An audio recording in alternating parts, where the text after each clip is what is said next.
ଆଜି ଆମେ ପଢ଼ିବା ଷଷ୍ଠ ଶ୍ରେଣୀର ବିଜ୍ଞାନ ଚତୁର୍ଦ୍ଦଶ ଅଧ୍ୟାୟ ପ୍ରାକୃତିକ ଘଟଣାବଳୀ। ତା ମାନେ କ'ଣ? ପ୍ରାକୃତିକ ଘଟଣାବଳୀ ମାନେ ହେଲା ପ୍ରକୃତର ସନ୍ତୁଳନ ଯଦି ବିଗିଡ଼ିଯିବ ତାହେଲେ ଅନେକ ଘଟଣା ଆପେ ଆପେ ହେଇଥାଏ। ତାହାକୁ ଆମେ ଏ ପାଠରେ ସମ୍ପୂର୍ଣ୍ଣ ଆଲୋଚନା କରିବା। ଠିକ୍ ଅଛି, ଦେଖିବା କ'ଣ କହୁଛି। ତୁମେ ଖବରକାଗଜ, ରେଡ଼ିଓ, ଟେଲିଭିଜନ ପ୍ରଭୃତିରେ ବର୍ଷା, ବନ୍ୟା, ମରୁଡ଼ି, ବାତ୍ୟା ଓ ଭୂମିକମ୍ପ ପରି ବହୁ ପ୍ରାକୃତିକ ଘଟଣା ଘଟିବାର ଶୁଣିଛ, କିଛି ମଧ୍ୟ ଅଙ୍ଗେ ମଧ୍ୟ ଲିଭାଇଥିବ। ତମେ ନିଜେ ମଧ୍ୟ ଦେଖିଥିବ ତମ ଅଞ୍ଚଳରେ ବର୍ଷା, ବନ୍ୟା, ମରୁଡ଼ି, ବାତ୍ୟା ଓ ଭୂମିକମ୍ପ ଘଟୁଥିବାର। ଏଥିରୁ ରକ୍ଷା ପାଇବା ପାଇଁ ଲୋକମାନେ ତଥା ସରକାର ଅନେକ ଉପାୟ ଅବଲମ୍ବନ କରୁଛନ୍ତି। ଦେଖ, ଏଥିରୁ ରକ୍ଷା ପାଇବା ପାଇଁ ଆମର ମନ୍ତ୍ରିମଣ୍ଡଳର ଗୋଟିଏ ମନ୍ତ୍ରୀ ଥାନ୍ତି ଡିଜାଷ୍ଟର ମ୍ୟାନେଜମେଣ୍ଟରେ, ତମେ ଜାଣିଥିବ। ତ ସେ କ'ଣ କରନ୍ତି? ଅନେକ ଉପାୟ କରନ୍ତି। ଯେମିତିକି ଆମର ଓଡ଼ିଶାରେ ଅନେକ ଥର ବର୍ଷକୁ ବର୍ଷ, ଆମ ଓଡ଼ିଶାରେ ତମେ ଜାଣିଥିବ ବର୍ଷକୁ ବର୍ଷ ବାତ୍ୟା ଆସିଥାଏ। ଏବେ ଯେମିତି ଆସିଥିଲା, ତ ଆସିଲେ କ'ଣ ହୁଏ? ସମୁଦ୍ରକୂଳିଆ ଲୋକମାନଙ୍କୁ ସିଫ୍ଟ କରିକି ଗୋଟେ ସୁରକ୍ଷିତ ଜାଗାରେ ରଖିଥାନ୍ତି। ସେମାନଙ୍କୁ ଅନେକ ଦିନ ପର୍ଯ୍ୟନ୍ତ ଖାଇବାକୁ ଦେଇଥାନ୍ତି ଓ ସୁରକ୍ଷା ଦେଇଥାନ୍ତି, ଯେ ପର୍ଯ୍ୟନ୍ତ ବାତ୍ୟାଟା ଟଳି ନଯିବ। ଏ ବିଷୟରେ ତମେ ନ୍ୟୁଜ୍ରେ ମଧ୍ୟ ଦେଖିଥିବ କିମ୍ବା ଖବରକାଗଜରେ ମଧ୍ୟ ପଢ଼ିଥିବ। ଦେଖ, ଆଗରେ ଆଉ କ'ଣ ଦେଇଛି ଦେଖିବା। ତୁମେମାନେ ମଧ୍ୟରୁ ଅନେକ 1999 ମସିହା ମହାବାତ୍ୟା ବିଷୟରେ ଜାଣିଥିବ। ତମେ ଜନ୍ମ ହୋଇନଥିବ, କିନ୍ତୁ କୌଣସି ଖବରକାଗଜ, ନ୍ୟୁଜ୍ କିମ୍ବା ବଡ଼ ବାପା କହିବାର ତମେ ନିଜେ ଶୁଣିଥିବ। 2013 ମସିହାରେ କ'ଣ ହେଇଥିଲା?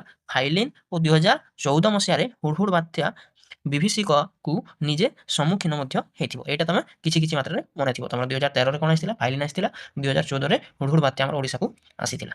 ଠିକ୍ ଅଛି, ଆଗରୁ କ'ଣ ଅଛି ଦେଖିବା। ତୁମେ ମଧ୍ୟ ବଡ଼ ହେଲେ ଏଗୁଡ଼ିକର ଘଟିବାର କାରଣ ଜାଣି ବିପଦରୁ ରକ୍ଷା ପାଇବା ପାଇଁ ନୂଆ ନୂଆ କୌଶଳମାନେ ବାହାର କରିପାରିବ। ଯେମିତିକି ତମେ ଆଗକୁ ଗଲେ କେମିତି ତାହାର ସୁରକ୍ଷିତ ହୋଇପାରିବା, ତାହାକୁ ଆମେ ଆଗରୁ କେମିତି ଜାଣିପାରିବା, ଯଦି ବାତ୍ୟା ହେଉଛି ତାହାକୁ ଆକଳନ କେମିତି କରିପାରିବା, ତା ବିଷୟରେ ଅନେକ ଗୁଡ଼ିଏ ତମେ ତାମାନେ ବାଟ ଖୋଜିପାରିବ। କିନ୍ତୁ ତୁମର ଅତି ଅପରିଚିତ ବର୍ଷା, ଘଡ଼ଘଡ଼ି, ବିଜୁଳି ପ୍ରଭୃତି କେତେକ ପ୍ରାକୃତିକ ଘଟଣା ବିଷୟରେ ଆସ କିଛି ଆଲୋଚନା କରିବା। ତମେ ଏ ବିଷୟରେ କିଛି ଜାଣିଥିବ କିମ୍ବା ନ ମଧ୍ୟ ଜାଣିଥିବ, ତା ବିଷୟରେ ଆମେ ପାଠରେ ଆଲୋଚନା କରିବା। ତା ଆଗରୁ କହି ରଖ ପିଲାମାନେ, ଆମର କଣ୍ଟେଣ୍ଟ ଯାହା ପାଉଛ ତାହା ସାରା ତମେ ୟୁଟ୍ୟୁବରେ ଖୋଜିଲେ ମଧ୍ୟ ପାଇବ ନାହିଁ। ଅତି ସରଳ ଭାଷାରେ ବୁଝି ଦିଆହେଉଛି। ତ ଆମର ଯେତେ କଣ୍ଟେଣ୍ଟ ମିଳୁଛି, କୌଣସି ୟୁଟ୍ୟୁବ ଚ୍ୟାନେଲରେ ଏପରି କଣ୍ଟେଣ୍ଟ ତମେ ପାଇପାରିବ ନାହିଁ। ତାହେଲେ କ'ଣ କରିବ? ତାହେଲେ ଆମର ୟୁଟ୍ୟୁବ ଚ୍ୟାନେଲକୁ ସବସ୍କ୍ରାଇବ କରିବ, ଆମର ଏ ଭିଡ଼ିଓକୁ ଲାଇକ୍ କରିବ ଓ ସାଙ୍ଗମାନଙ୍କ ସହିତ ସେୟାର କରିବ, ଯେମିତି ତମେ ଲାଇନ୍ ବାଇ ଲାଇନ୍ ପୁରା ଏକ୍ସପ୍ଲାନେସନ୍ ଭଲ ଭାବରେ ଆଗର ଯେତେ ଭିଡ଼ିଓ ଆସିବ ପାଇପାରିବ ତମେ ପିଲାମାନେ। ଠିକ୍ ଅଛି, ଆଗକୁ ବଢ଼ିବା। ଦେଖ କ'ଣ ଦେଇଛି ଦେଖିବା। ଉପର ଚିତ୍ରରେ ଲୋକମାନେ ବର୍ଷାରେ ରାସ୍ତାରେ ଯାଉଛନ୍ତି। ପିଲାଏ ବିଜୁଳି ମାରିବା ଦେଖି ଚମକି ଘଡ଼ଘଡ଼ି ଶବ୍ଦରେ ଡରିଲା ପରି ଜଣାପଡ଼ୁଛନ୍ତି। ଦେଖ, ଏଇଟା ବୋଧେ ତାଙ୍କ ବାପା ହେଇଥିବେ ଓ ଦୁଇ ଜଣ, ଗୋଟେ ପୁଅ ତା ଝିଅ ତାଙ୍କ ସହିତ ଯାଉଛନ୍ତି ଓ ବିଜୁଳି ଘଡ଼ଘଡ଼ି ଦେଖି କ'ଣ ସେ ଡରିଲା ପରି ସେ ଦେଖାଯାଉଛନ୍ତି। ଆମେ ସମସ୍ତେ ପ୍ରାୟ ଘଡ଼ଘଡ଼ି ଓ ବିଜୁଳିକୁ ଡରିଥାଉ। ବର୍ଷା କିପରି ହୁଏ ତାହେଲେ କେମିତି ଜାଣିବା? ବର୍ଷା ବେଳେ ବା ତା ପୂର୍ବରୁ ଘଡ଼ଘଡ଼ି କିମ୍ବା ବିଜୁଳି କାହିଁକି ମାରେ? ଆସ ତା ବିଷୟରେ କିଛି ଆମେ ଜାଣି ରଖିବା। ଠିକ୍ ଅଛି, ଏହାକୁ ଜାଣିବା ପାଇଁ ଆମକୁ ପ୍ରଥମେ ବୁଝିବାକୁ ହେବ ଯେ ବାଷ୍ପୀଭବନ କହିଲେ କ'ଣ। ଦେଖ, ଆସ ବୁଝିବା। ତମେ ତ ଦେଖୁଛ ବ୍ଲାକବୋର୍ଡ଼କୁ ଅଦା କନାରେ ପୋଛିଦେଲେ କିଛି ସମୟ ପରେ ଶୁଖିଯାଉଛି ଓ ଗରମ ତରକାରୀ ଗିନାରେ ଖାଇବା ଅପେକ୍ଷା ଥାଳିଆ ଅଜାଡ଼ି ଖାଇଲେ ତାହା କ'ଣ ହେଉଛି? ସୁବିଧାରେ ହେଉଛି ବା ଅତି ସହଜରେ ତାହା ଥଣ୍ଡା ହେଇଯାଉଛି। ଗୋଟେ ଗିନାରେ ଖାଇଲେ ବହୁତ ଗରମ ଲାଗିଥାଏ ପିଲାମାନେ, ଆଉ ଯଦି ଆମେ ବଡ଼ ଏମିତି କିଛି କଟୋରୀ ନେଇକି ଖାଇବା, ସେଥିରେ ଅତି କିଛି ସମୟ ମଧ୍ୟରେ କ'ଣ ହେଇଥାଏ? ତାହା ଥଣ୍ଡା ହେଇଯାଇଥାଏ। ତଳେ ଢାଳି ହେଇଯାଇଥିବା ପାଣି କିଛି ସମୟ ପରେ କ'ଣ ହେଉଛି? ଶୁଖିଯାଉଛି। ତ ଏହା କେମିତି ହେଉଛି? ଏହାକୁ ଆମେ ଉଦାହରଣ ନେଇ ବୁଝିବା ଯେ ବାଷ୍ପୀଭବନ କ'ଣ। ଏଗୁଡ଼ିକ ହେଲା ତାହାର ଉଦାହରଣ। ଦେଖ, ଏ ଉପଚିତ୍ର ଦେଖ, ଏ ଚିତ୍ରଟିକୁ ଦେଖ ଓ ଉଦା ଲୁଗାପଟାରେ ସୂର୍ଯ୍ୟାଲୋକ ପଡ଼ି ଶୁଖିଯାଉଛି। ବର୍ଷା ପରେ ରାସ୍ତା, ଘରର ଛାତ ଉପରେ ଜମିଥିବା ପାଣି ପ୍ରଭୃତି କିଛି ସମୟ ପରେ କ'ଣ ହେଇଥାଏ? ଶୁଖି ଯାଇଥାଏ। ଏହାକୁ ଆମେ ଅଧିକ ଜାଣିବା ପାଇଁ କ'ଣ କରିବା? ଗୋଟିଏ କାର୍ଯ୍ୟ କରିବା। ଦେଖ, ତୁମ ପାଇଁ କାମ ଦେଇଛି, ଏଇଟା ବୁଝିବା। ତୁମ ସାଙ୍ଗମାନଙ୍କ ପାଖରୁ କିଛି ରୁମାଲ ସଂଗ୍ରହ କରିବ, ସେଗୁଡ଼ିକ ପାଣିରେ ବୁଡ଼ାଇ ଓଦା କର ଓ ଗୋଟିଏ ଓଦା ରୁମାଲକୁ କାଜିକୁଜି ରଖ, ପୁରା ଏମିତିକି ପୁରା କାଜିକୁଜିକି ରଖିବ। ଅନ୍ୟଟି କ'ଣ କରିବ? ସୂତାକୁ ତାର ବାନ୍ଧି ଝୁଲାଇ ଦେବ, ପୁରା ଏମିତି ଖୋଲା କରିଦେବ ଆଉ ବାହାରେ ଏମିତି ଝୁଲାଇ ଦେବ। ଗୋଟିଏ ରୁମାଲକୁ ଘର ଭିତରେ ଓ ଅନ୍ୟ ରୁମାଲକୁ ଘରର ବାହାରେ ରଖିବ। ତାହେଲେ କ'ଣ ହେବ? ଗୋଟିଏ ରୁମାଲକୁ ଫ୍ୟାନ୍ ତଳେ ଓ ଅନ୍ୟକୁ ପବନ ବହୁଥିବା ସ୍ଥାନରେ ଝୁଲାଇ ରଖିବ। କ'ଣ ସବୁ ଦେଖିଲ ଏବେ ତାହା ତମେ ଜାଣିବ। ଏମିତି କଲେ କ'ଣ ହେବ ପିଲାମାନେ? ଆପେ ଆପେ ବାଷ୍ପ ହୋଇ ଜଳ ବାୟୁମଣ୍ଡଳରେ ମିଶିବାକୁ ବାଷ୍ପୀଭବନ କହନ୍ତି। ବାହାରୁଥିବା ବାଷ୍ପ ଜଳୀୟ ବାଷ୍ପ କୁହାଯାଏ। କ'ଣ ହୋଇଥାଏ? ଯେତେ ସବୁ ଆମେ ପାଣି ପକାଇ ଦେଉଛେ, ଯାହା ସବୁ ପାଣି ଭିଜି ଯାଉଛି, ଆମର ଓଦା ଲୁଗା ଶୁଖାଇ ଦେଉଛେ, ସେଟା କ'ଣ ହେଉଛି? ସେ ଜଳୀୟ ଅଂଶଟା ଆମର ବାୟୁମଣ୍ଡଳକୁ ବାଷ୍ପ ଆକାରରେ ଚାଲିଯାଉଛି। ତାହାକୁ ଆମେ ବାଷ୍ପୀଭବନ ବୋଲି କହିଥାଉ। ଆଉ ସେ ଜଳ ଯାହା ବାହାରୁଛି ବାଷ୍ପ ଆକାରରେ, ତାହାକୁ ଆମେ ବାଷ୍ପ ବୋଲି କହିଥାଉ। ବୁଝିପାରିଲ ପିଲାମାନେ? ବାଷ୍ପ କହିଲେ କ'ଣ, ବାଷ୍ପୀଭବନ କହିଲେ କ'ଣ? ଏବେ ଆଗରେ ଦେଖିବା କ'ଣ ଦେଇଛି। ଓଦା ବସ୍ତୁର ବାହ୍ୟ ପୃଷ୍ଠର କ୍ଷେତ୍ରଫଳ ଅଧିକ ହେଲେ ତାପମାତ୍ରା ବଢ଼ିଲେ, ସୂର୍ଯ୍ୟକିରଣ ପଡ଼ିଲେ, ବାୟୁ ଚଳାଚଳ ହେଲେ ବାଷ୍ପୀଭବନ ଅଧିକ ବେଗରେ ହେଇଥାଏ। ଏହାର ମାନେ କ'ଣ? ଯଦି ଆମେ ଯେକୌଣସି କପଡ଼ାକୁ ଏମିତି ଖୋଲିକି ରଖିଦେବା ତାହେଲେ ସେ ଜଲ୍ଦି ତାପମାତ୍ରା ପାଇବ, ତ ସେଥିରେ ସେ ଓଦା ଲୁଗାଟା ଜଲ୍ଦି ଶୁଖିଯିବ। ତାପରେ ସୂର୍ଯ୍ୟକିରଣ ଯଦି ସବୁ ଜାଗାରେ ପଡ଼ିବ ସେ ଜଲ୍ଦି ଶୁଖିଯିବ। ବାୟୁ ଚଳାଚଳ ଯେଉଁଠି ଅଧିକା ହେବ ସେ ଜାଗାଟା ଜଲ୍ଦି ଶୁଖିଯିବ। ଏହାର ମାନେ ଏହା। ଏହି ପ୍ରକ୍ରିୟାରେ କ'ଣ ହେଉଛି? ନଦୀ, ନାଳ, ପୋଖରୀ, ହ୍ରଦ, ସମୁଦ୍ର ପାଣି ଜଳୀୟ ବାଷ୍ପ ଆକାରରେ ବାୟୁମଣ୍ଡଳକୁ ଯାଏ। ଏହି ବାଷ୍ପୀଭବନ ପ୍ରକ୍ରିୟା ଜଳଧାର ପୃଷ୍ଠରେ ସଂଘଟିତ ହୋଇ ରହିଥାଏ। ବୁଝିପାରିଲେ ପିଲାମାନେ? ଏଇଟା କିଛି ନାହିଁ, ଆଗରେ କ'ଣ ଅଛି ତାହା ମୁଁ ଦେଖାଉଛି। ଦେଖ, ବାଷ୍ପୀକରଣ କହିଲେ ଆମେ କ'ଣ ଏବେ ବୁଝିବା। ଗୋଟିଏ କାଚ ବିକର ବା ଫ୍ଲାସ୍କ ନେବ ଏମିତି, ତାପରେ ସେଥିରେ କିଛି ପାଣି ପୁରେଇବ ଓ କିଛି ଲୁଣ ପକେଇବ। ଏମିତି ଦେଖିପାରୁଥିବ। ଗୋଟିଏ ଷ୍ଟାଣ୍ଡ ବା ଚିମୁଟାରେ ତାକୁ ଝୁଲାଇ ରଖିବ। ତଲୁ ସ୍ପିରିଟ୍ ଲ୍ୟାମ୍ପ ଦ୍ୱାରା ଗରମ କରିବ। ଏ ଚିତ୍ର ଅଛି, ଚିତ୍ରକୁ ଟିକେ ଭଲ ଭାବରେ ଦେଖ, କ'ଣ ହେଉଛି ବୁଝିବାକୁ ଚେଷ୍ଟା କର। ତାହେଲେ କ'ଣ ଦେଖିବ? କିଛି ସମୟ ପରେ ପାଣି ଫୁଟି ବାମ୍ଫ ହେଇଯିବ ବା ବାଷ୍ପ ହେଇଯିବ। ଏହି ବାମ୍ଫଗୁଡ଼ିକ ବାୟୁମଣ୍ଡଳକୁ ଚାଲିଯାଉଛି ଓ ଲୁଣ ତଳେ ରହିଯାଉଛି। ଏହା ତୁମେ ଲକ୍ଷ୍ୟ କରିବ। ଯେଉଁ ପ୍ରକ୍ରିୟାରେ ଜଳକୁ ଉତ୍ତପ୍ତ କଲେ କ'ଣ ହେବ? ବାମ୍ଫ ବା ଜଳୀୟ ବାଷ୍ପ ସୃଷ୍ଟି କରାଯାଏ, ତାହାକୁ ଆମେ ବାଷ୍ପୀକରଣ କହନ୍ତି। ତମେ ଜାଣିପାରିଲ? ତା'ମାନେ ଯେଉଁ ପ୍ରକ୍ରିୟା ଆମେ କ'ଣ କରିବା? ଯେକୌଣସି ଜଳକୁ ଆମେ ଉତ୍ତପ୍ତ କରିକି ତାହାକୁ ବାଷ୍ପ ଆକାରରେ ବାୟୁମଣ୍ଡଳକୁ ସେ ଚାଲିଯିବ, ତାହେଲେ ସେ ପ୍ରକ୍ରିୟାକୁ ହିଁ ଆମେ ବାଷ୍ପୀକରଣ ବୋଲି କହିବା। ରୋଷେଇ ବେଲେ ତମେ ଦେଖିଥିବ, କଳକାରଖାନାରୁ ଓ ଶିଳ୍ପରୁ ଜଳ ଏହି ପ୍ରକ୍ରିୟାରେ ବାଷ୍ପ ଆକାରରେ ବାୟୁମଣ୍ଡଳରେ ମିଶେ। ଜାଣିପାରିଲ ତା'ମାନେ ପିଲାମାନେ ଯେ ବାଷ୍ପୀକରଣ କହିଲେ କ'ଣ? ଏବେ ଦେଖିବା ବାଷ୍ପୀମୋଚନ କହିଲେ କ'ଣ? ଦେଖ, ଏହାକୁ ମଧ୍ୟ ବୁଝିବା ପାଇଁ ଦେଖ ଏଠି କ'ଣ ଦେଇଛି ଦେଖିବା। ତୁମେ ତ ଆଗରୁ ପଢ଼ିଛ ଯେ ଉଦ୍ଭିଦ ଖାଦ୍ୟ ତିଆରି ପାଇଁ ଜଳ ଆବଶ୍ୟକ କରେ। ଏହାର ଆମେ ଜାଣିଛୁ ପିଲାମାନେ, ଆମେ ଆଲୋକ ଶ୍ଳେଷଣ ପ୍ରକ୍ରିୟା ପଢ଼ିକି ଆସିଛି। ମୂଳ ସାହାଯ୍ୟରେ ଉଦ୍ଭିଦ ମାଟିରୁ ଜଳ ନିଏ। ଖାଦ୍ୟ ତିଆରି ଓ ଅନ୍ୟାନ୍ୟ କାର୍ଯ୍ୟ ପାଇଁ ଉଦ୍ଭିଦ କିଛି ଜଳ ବିନିଯୋଗ ମଧ୍ୟ କରେ ଓ ବଳକା ଜଳକୁ ଉତ୍ସେଦନ ପ୍ରକ୍ରିୟାରେ ବାୟୁମଣ୍ଡଳକୁ ଛାଡ଼େ। ତା'ମାନେ ଏହାର କହିବା ମାନେ ଟିକେ ବୁଝ ପିଲାମାନେ, ଯଦି ଯେକୌଣସି ଗଛ ଜଳ ଯଦି ସଂଗ୍ରହ କରୁଛି, ଚେର ସାହାଯ୍ୟରେ ସେ ଜଳ ନେଉଛି, ଯେତେ ତା'ର ଦେହରେ ବା ଶରୀରରେ ଯେତେ ତାହାର ଦରକାର ହେବ ସେ ରଖିବ ଓ ବାକିଟାକୁ କ'ଣ ଜଳର ବାଷ୍ପ ଆକାରରେ ବାୟୁମଣ୍ଡଳକୁ ଛାଡ଼ିଦେବ। ତାହାକୁ ସେ କେଉଁ ପ୍ରକ୍ରିୟାରେ? ଉତ୍ସେଦନ ପ୍ରକ୍ରିୟାରେ ତାହାକୁ ସେ ବାୟୁମଣ୍ଡଳରେ ଛାଡ଼ିଥାଏ ପିଲାମାନେ। ଦେଖ, ତୁମ ପାଇଁ କାମ କ'ଣ ଦେଇଛି ଦେଖିବା ଆଉ ଟିକେ ବୁଝିବା। ତୁମ ବିଦ୍ୟାଳୟର ବଗିଚାରୁ ଫୁଲ କୁଣ୍ଡଟିଏ ଆଣିବ, ଏମିତି ସେଥିରେ କିଛି ପାଣି ଦେବ। କୁଣ୍ଡ ଉପରେ ଗଛ ଚାରିପାଖରେ କ'ଣ କରିବ? ଭଲ କାଗଜଟିଏ ଘୋଡ଼େଇ ଦେବ। ଯଦି ତୁମେ ଦେଖ କ'ଣ ଦେଇଛି ଦେଖିବା, ବିଦ୍ୟାଳୟର ବେଲଜାର ଥାଏ, ଫୁଲ ଗଛ ଉପରେ ତାହାକୁ ଘୋଡ଼େଇ ଦେବ, କିମ୍ବା ଯେକୌଣସି ଉଚ୍ଚ ପାତ୍ର ଘୋଡ଼େଇ ଖରାରେ ରଖିବ। 2-3 ଘଣ୍ଟା ପରେ ଦେଖିବ କ'ଣ ଦେଖିବ? କାଚ ପାତ୍ରରେ ଜଳ ଆସିଲା କୋଉଠୁ? ସେ କାଚ ପାତ୍ରରେ କୋଉଠୁ ଜଳ ଆସିଲା ତାହା ତମେ ଦେଖିବ। ଯେଉଁ ପ୍ରକ୍ରିୟାରେ ବୃକ୍ଷ ବଳକା ଜଳକୁ ତ୍ୟାଗ କରିଥାଏ ତାହାକୁ ଆମେ ଉତ୍ସେଦନ ବା ଟ୍ରାନ୍ସପିରେସନ୍ କହନ୍ତି। ଏବେ ତାହା ଆମେ ବୁଝିକି ଆସିଲେ, ମୁଁ ଏବେ ତୁମକୁ ତାହା ହିଁ ବୁଝାଉଥିଲି।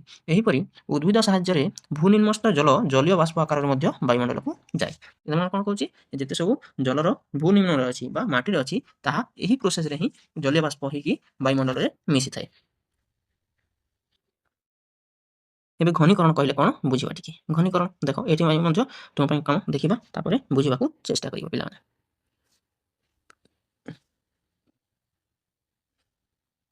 ତଳ ଚିତ୍ରରେ ଦେଖା ହେଲା ଭଳି ଗୋଟିଏ ବଡ଼ ପାତ୍ର ଓ କିଛି ପାଣି ନେବ।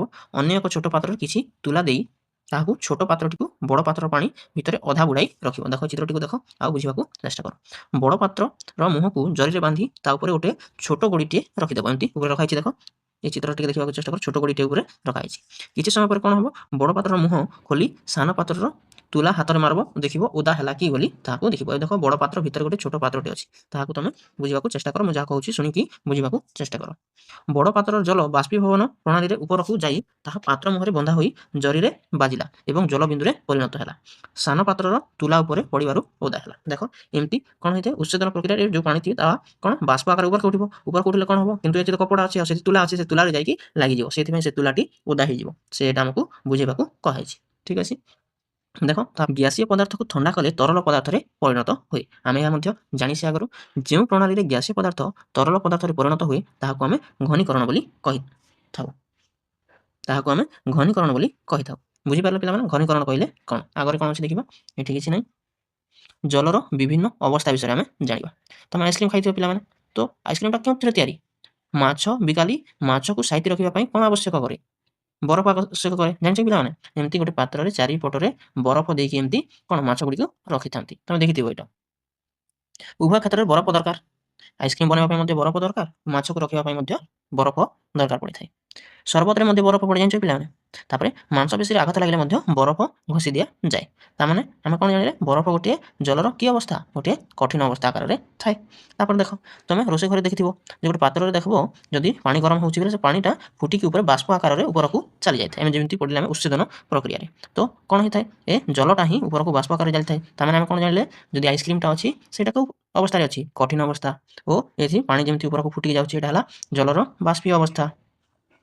ତାହେଲେ ଆମର ଆଉ ଦେଖ ଯେତେ ସବୁ ନଦୀ ନାଳରେ ଅଛି ସେଇଟା କେଉଁ ଅବସ୍ଥାରେ ଅଛି, ସେଇଟା ତରଳ ଅବସ୍ଥାରେ ଅଛି। ତ ଏଥିରୁ ଆମେ କ'ଣ ଜାଣିଲେ ଜଳର 3ଟି ଅବସ୍ଥା, ଆଇସ୍କ୍ରିମ୍ ଆକାରରେ କଠିନ ଅବସ୍ଥାରେ ଅଛି, ଓ ବାଷ୍ପୀୟ ଆକାରରେ ଗ୍ୟାସୀୟ ଅବସ୍ଥାରେ ଅଛି, ଓ ନଦୀ ନାଳ ଯେତେ ସବୁ ଆମର ଜଳ ରହିଅଛି ତାହା ତରଳ ଅବସ୍ଥାରେ ଅଛି। ଠିକ୍ ଅଛି ପିଲାମାନେ, ଏବେ ଆଗରେ ଦେଖିବ ଜଳ 3ଟି ଅବସ୍ଥାରେ ମିଳେ। ତାହେଲେ ଲେଖା ଅଛି ଦେଖ ବରଫ ଜଳର କଠିନ ଅବସ୍ଥା, ସାଗର ମହାସାଗର ଥିବା ତାହାର ବରଫ ଅବସ୍ଥା ସେଇଟା ହେଲା ଆମର କଠିନ ଅବସ୍ଥା। ଏବେ ମୁଁ ଯାହା କହିଲି ନଦୀ ନାଳ ଯେଉଁଟା ଅଛି ସେଇଟା ତରଳ ଅବସ୍ଥା, ଓ ଆମର ଜଳୀୟ ବାଷ୍ପ ଯାହା ଉପରକୁ ଯାଉଛି ତାହା ଗ୍ୟାସୀୟ ଅବସ୍ଥାରେ ଅଛି, ତାହା ହିଁ ଏଠି ଲେଖା ହେଇଛି। ଜଳ ଚକ୍ର କହିଲେ କ'ଣ, ଏବେ ଆମେ ଟିକେ ଭଲ ଭାବରେ ବୁଝିବା। ତୁମେ ଜାଣିଲ ଯେ କ'ଣ ବାଷ୍ପୀଭବନ ପ୍ରଣାଳୀରେ ନଈ, ନାଳ, ହ୍ରଦ, ସମୁଦ୍ର ପ୍ରଭୃତିର ଜଳ କ'ଣ ହୋଇଥାଏ, ଜଳୀୟ ବାଷ୍ପ ଆକାରରେ ବାୟୁମଣ୍ଡଳରେ ମିଶେ। ତ ରୋଷେଇ କରିବାର ଜଳ ମଧ୍ୟ ଉପରକୁ ଯାଉଥିବ, ବାଷ୍ପ ଆକାରରେ ସବୁ ବାୟୁମଣ୍ଡଳରେ ଯାଇକି ମିଶୁଥିବ।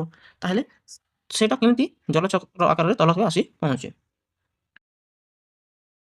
ଖାଦ୍ୟ ତିଆରି ଓ ବୃଦ୍ଧି ପାଇଁ ଉଦ୍ଭିଦର ଜଳର ଆବଶ୍ୟକ କରେ ଏବଂ ବଳକା ଜଳକୁ ସେ ବାଷ୍ପୀଭବନର କିମ୍ବା ଉତ୍ସେଦନ ପ୍ରଣାଳୀରେ ଉପରକୁ ବାଷ୍ପ ଆକାରରେ ଛାଡ଼େ। ଏହା ମଧ୍ୟ ଏବେ ପଢ଼ିକି ଆସିଲେ ଆମେ କ'ଣ ବିଭିନ୍ନ ଉପାୟରେ ଜଳୀୟ ବାଷ୍ପ ଆକାରରେ ବାୟୁମଣ୍ଡଳକୁ ଯାଉଥିବା ସବୁଦିନ ପାଇଁ ହରାଉଛି ନା ଆମେ ଏହାକୁ ପୁଣି ଜଳ ଆକାରରେ ଫେରି ପାଉଛି। ଯେତେ ସବୁ ଜଳ ବାଷ୍ପୀୟ ହେଇକି ଉପରକୁ ଉଠି ଯାଉଛି ତାହା ଆମେ ଶେଷ ହେଇଯାଉଛି ନା ତାହା ପୁଣି ଥରେ ଆମେ ଜଳ ଆକାରରେ ପାଉଛେ, ସେଇଟା ଆମେ ଏଠି ବୁଝିବା ପିଲାମାନେ।